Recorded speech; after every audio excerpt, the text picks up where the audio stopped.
Their family is together again. Later, a rescue helicopter arrives at the hill.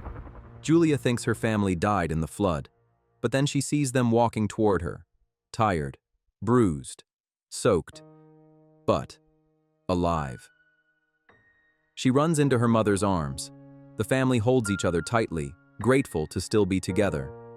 The film ends with a reminder.